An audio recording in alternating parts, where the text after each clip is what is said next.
الحمدللہ رب العالمین والصلاة والسلام علی اشرف الانبیاء والمرسلین وعلی آلہ وصحبہ ومن تبعہم بإحسان الی یوم الدین اما بعد۔ محترم حضرات و خواتین، چھوٹے بچوں، ہم نے گزشتہ درسوں میں جانا کہ اللہ تبارک و تعالیٰ نے مجھے اور آپ کو اللہ تعالیٰ کی عبادت کے لیے پیدا فرمایا ہے۔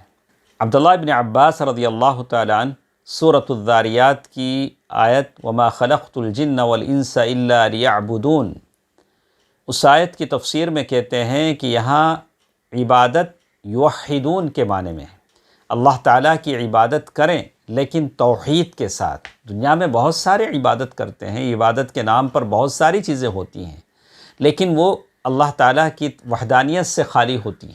تو اگر اللہ تبارک و تعالیٰ کے لیے جو عبادتیں کرنی ہیں، سجدہ ہے، جانور ذبح کرنا ہے، طواف کرنا ہے، نظر و نیاز کرنا ہے، روزے رکھنے ہیں، اگر یہ اللہ تبارک و تعالیٰ کے علاوہ کسی اور کے لیے کی جائے، کسی اور جگہ کا طواف کیا جائے، کسی اور کے سامنے سجدہ کیا جائے، چاہے وہ کہ زندہ ہو کہ مردہ ہو، بیٹھا ہو کہ لیٹا ہو، اس کے سامنے کوئی سجدہ کرتا ہے تو وہ مشرک ہے۔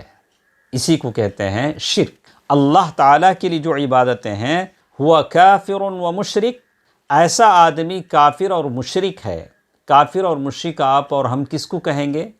اللہ تعالیٰ کی جو عبادتیں ہیں، ان عبادتوں کو اللہ تعالیٰ کے علاوہ کسی اور کے لیے اگر وہ کرتا ہے تو وہ مشرک ہے۔ جو اللہ تعالیٰ کا جو حق ہے اس نے کسی اور کو دیا۔ طواف اللہ کا حق ہے، دعا اللہ کا حق ہے، سجدہ اللہ کا حق ہے، نظر و نیاز اللہ کا حق ہے، اور یہ ساری چیزیں اللہ تعالیٰ کا حق ہے جو اس نے کسی اور کو دیا، تو اس طرح سے وہ کافر اور مشرک ہو گیا، بھلے وہ نماز پڑھتا ہو یا اپنے آپ کو مسلمان کہتا ہو۔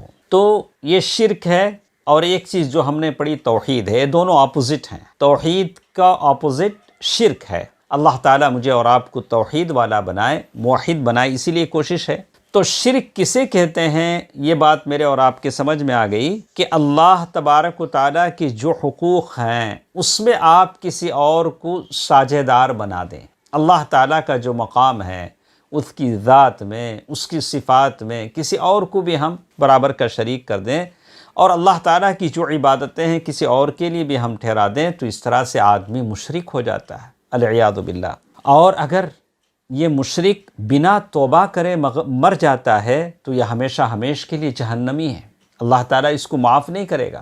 اسی طرح ایک اور چیز ہم جانیں گے کہ شرک کتنے ٹائپ کا ہوتا ہے۔ شرک دو ٹائپ کا ہے، کہ توحید کے بارے میں ہم نے پڑھا کہ توحید 3 قسم ہم نے کہا، ویسے ہی شرک بھی 2 ٹائپ کا ہے۔ یہ ایک بڑا شرک ہے جس کے کرنے سے آدمی اسلام کے باؤنڈری سے باہر ہو جاتا ہے، باؤنڈری سے باہر ہو جاتا ہے، وہ مسلمان نہیں رہتا ہے، یہ بڑا شرک ہے۔ اور ویسا آدمی ہمیشہ ہمیشہ کے لیے پرماننٹ جہنمی ہو جاتا ہے اگر اسی شرک پر وہ بغیر توبہ کے مر جاتا ہے۔ یہ کون سا شرک ہوا؟ بڑا شرک۔ ایک اور شرک کی قسم ہے چھوٹا شرک۔ چھوٹا شرک کیا ہے؟ اس کے کرنے سے آدمی اسلام سے تو باہر نہیں ہوتا ہے، اور یہ جو بڑے بڑے گناہ ہیں، میجر سنس جسے کہتے ہیں ہم، اس گناہ سے بڑھ کر ہے، اس گناہ سے بڑھ کر ہے، اور یہ کرنے والا ہمیشہ ہمیشہ کے لیے جہنم میں تو نہیں رہے گا۔ چلیے ہم اس کو اور آسانی سے سمجھنے کے لیے آپ کو تھوڑے اگزامپلس دیتے ہیں، مثالیں دیتے ہیں، تاکہ آپ سمجھ جائیں۔ اللہ تعالیٰ میرے اور آپ کو اتنا ذہن، اتنا دماغ عطا فرمائے کہ ہم توحید کو سمجھ جائیں۔ اس سے بڑھ کر سمجھنے والی چیز، عمدہ دولت دنیا میں نہیں ہے۔ یہی چیز تو آخرت میں میرے اور آپ کے کام آتی ہے۔ تو کہا کہ اس کے لیے ایک مثال ہے کہ ہم نے شرک کی 2 قسمیں آپ کے سامنے بتائی، ایک چھوٹا شرک، ایک بڑا شرک۔ چلیے دیکھتے ہیں کہ بڑا شرک کسے کہتے ہیں۔ ذبح، جانور جو سیکریفائس کرتے ہیں، وہ سلیٹرنگ جسے کہتے ہیں، وہ کس کے لیے کرتے ہیں؟ اللہ کے لیے کرتے ہیں۔ بسم اللہ، اللہ اکبر کہہ کے آدمی جانور ذبح کرتا ہے۔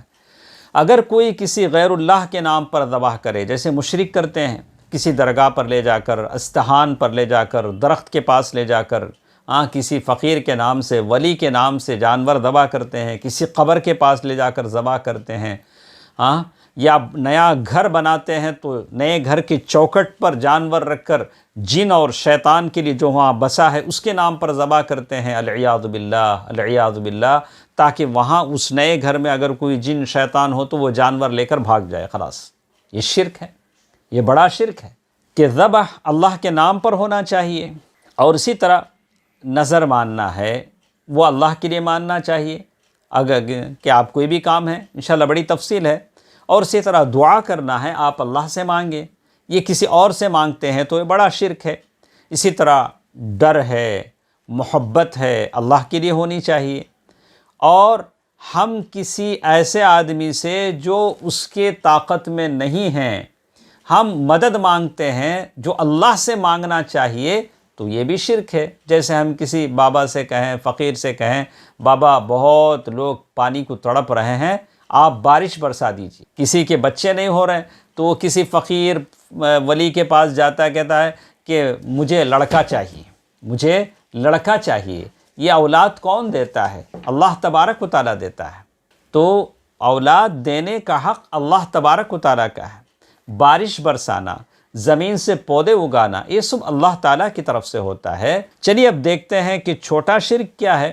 چھوٹا شرک اللہ تعالیٰ کے نام کے علاوہ کسی کی قسم کھا لینا، ماں باپ کی قسم کھانا یا کسی اور کی قسم کھانا، تعویذ لٹکانا، ہاتھوں کو ڈوریاں باندھنا، جیسے ہم بہت سارے لوگوں کے گلوں میں دیکھتے ہیں تعویذ ہے، ہاتھوں میں ڈوریاں ہیں، کڑے ہیں، منکے ہیں، یہ سب شرک ہے۔ آپ کسی کے ہاتھ میں دیکھیں تو بہت سارے لوگ کہتے ہیں کہ تبرک ہے، کہ اللہ کے نبی صلی اللہ علیہ وسلم نے سختی سے منع کیا ہے۔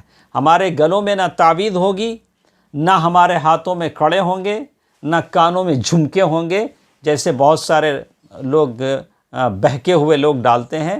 یہ شرک ہے، چھوٹا سا شرک ہے، آدمی کو اس سے بچنا چاہیے۔ اس سے اللہ تعالیٰ پر توکل اور بھروسہ کم ہو جاتا ہے۔ تو اللہ تبارک و تعالیٰ سے دعا ہے کہ اللہ تبارک و تعالیٰ عقیدے کو صحیح طور سے سمجھنے کی مجھے اور آپ کو توفیق دے۔ انشاءاللہ کچھ باتیں اگلے درسوں میں ہمارے ساتھ رہیں گی۔ اللہ تبارک و تعالیٰ صحیح بات سننے اور عمل کرنے کی توفیق دے، آمین۔ والسلام علیکم ورحمۃ اللہ وبرکاتہ۔